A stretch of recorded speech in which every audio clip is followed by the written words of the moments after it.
The Cultural Equity Grants Program of the San Francisco Arts Commission is the largest grants program that we have.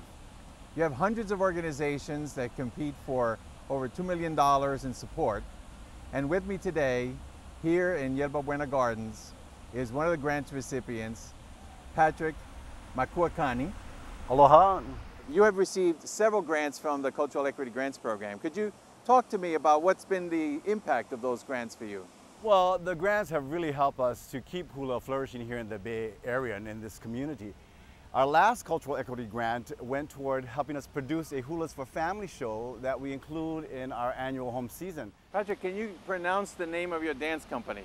Yes, we are called Na Le Hulu Ikave Q. And what is the meaning of that? It means the many feathered wreaths at the summit held in high esteem.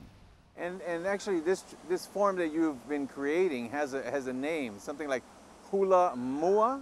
Exactly, yes, it's called hula mua. Very hula good. Mua, okay. Right. And it's a term that I coined, which means hula that evolves or hula that pushes forward.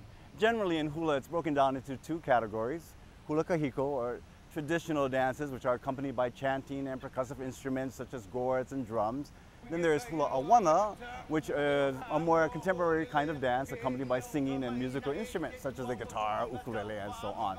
Well, hula mua is a kind of dance that's comprised mainly of hula movement vocabulary, but accompanied to decidedly non-Hawaiian music. So we include electronic, alternative, pop, disco, opera. I think we've used everything. Most traditional dance forms evolve. They need to evolve in order to survive. Otherwise, it would be a relic. Pretty to look at, but unable to speak to the present and contemporary times. We have a sizable repertoire of traditional dances, and I love and cherish these dances, and it is my duty to teach them to my students intact the way that they were taught to me and preserved for generations. Yet at the same time, I am a Hawaiian man living in San Francisco, and my reality today is vastly different from that of my ancestral hula brethren.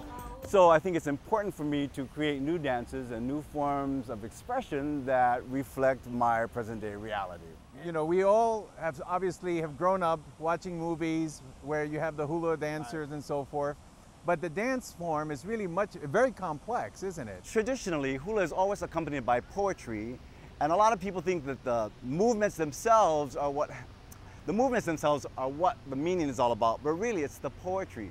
The dancing embellishes the poetry. It's a really multi-dimensional experience. You're seeing movement, you're seeing the costumes, you're hearing the words, it's melding with the movements, and it's creating something that we hope is very special. Many of our traditional pieces were given birth by epic myths and tales. And so inherent within that is a strong heroic quality or a kind of character that lends itself well to a theatrical production. Our show comes along with what we call a talk story format. So we weave narration in between the pieces so that it includes people on what they're seeing. Because a lot of the pieces are in Hawaiian, but some of them are in English, so you can actually marry the motions to the poetry and get a multi-dimensional experience of the dance, which is what hula is all about. Now, you were born in Hawaii, you came to San Francisco. In 1985, you established this dance company. What convinced you in that year that San Francisco needed a dance company like this? Well, you know, I came to go to school in San Francisco, so my idea was to go to school for a few years and then move back home to Hawaii. I mean, I loved it so much, and I had friends here who were actually looking for a hula teacher. So I figured that, you know, I can fake that. I can fake my qualifications and teach hula, but of course I continued studying as well. In 2003, I was part of a traditional program in Hawaiian dance and chant that culminated in what is called an uniki. The uniki is a very highly specialized traditional ceremony which grants you several titles.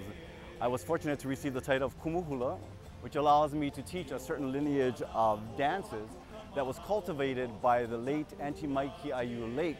Auntie Maiki was considered one of the most prominent hula masters of our time. I was wondering about whether or not your dance company has had the opportunity to perform in Hawaii itself. We get there every few years or so.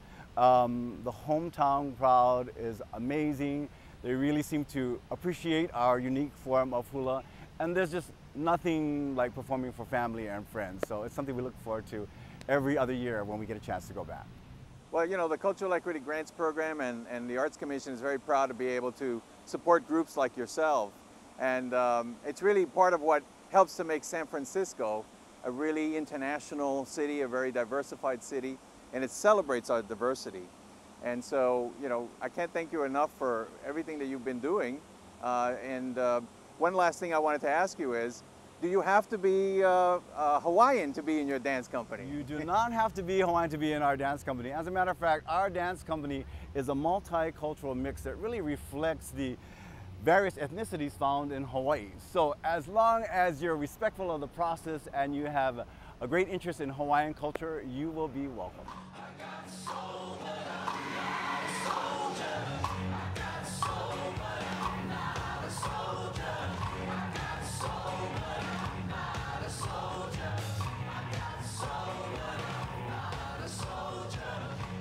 We just got a small taste of one of the performances in the Yerba Buena Gardens Festival, Nale Hulu.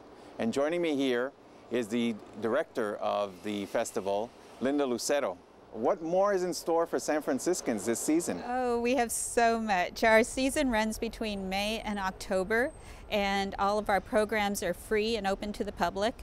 We feature music and dance and theater and children's programming and also some educational programming. Your organization activates the garden with these programs. It's very, very exciting. This has always been envisioned as a cultural crossroads, and I really work hard and keep that in mind as we do our programming. This year you guys are expanding over to Jessie Square with some programming. We're so excited about that program because if you look at that space, it's flat, it's concrete, and we thought, what's going to go well here?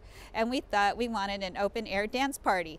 So what we're going to do is once a month, the first Thursday of the month, we're going to have different kinds of dance, but that are participatory. We're going to have dance lessons and live music. LaVey Smith with swing, she has a great following. Bhangra, which is, if people want to know what Bhangra is, think Bollywood. So lots of colorful saris, and there's going to be an MC, and there's going to be drums. People are able to just, kick off their shoes and dance. We love it. So Linda, when I look over at the calendar of events, I see that there's a lot of activities that happen on Saturdays and Sundays. Talk about that a little bit. Well, we have a great lineup. We have Linda Tillery and the Cultural Heritage Choir that is coming. We're very proud of that. San Francisco Mime Troupe is going to perform. This is their 50th year of in-your-face political theater. They're a real treasure for San Francisco, and we're happy to have them in our programs. We have Gamelan Sekar Jaya, another program that's celebrating their 30th anniversary, and they're perfect for outdoor programming because they love the outdoor setting. People are welcome, audiences are welcome to walk around the setup and see how they're doing. Your organization is one of the grant recipients of the Cultural Equity Grants Program. That's correct. Could you tell us how that program has helped your organization? Yes, we have a really great series called The Music in the Gardens 101, and this series puts artists in contact with audiences very directly. It's a narrated concert series. So these masters, many of whom live in the Bay Area, are able to talk about their sources of inspiration, the kind of music, how it's related to other kinds of music, and the whole idea is to show how connected different communities are. They're different, but they're also connected.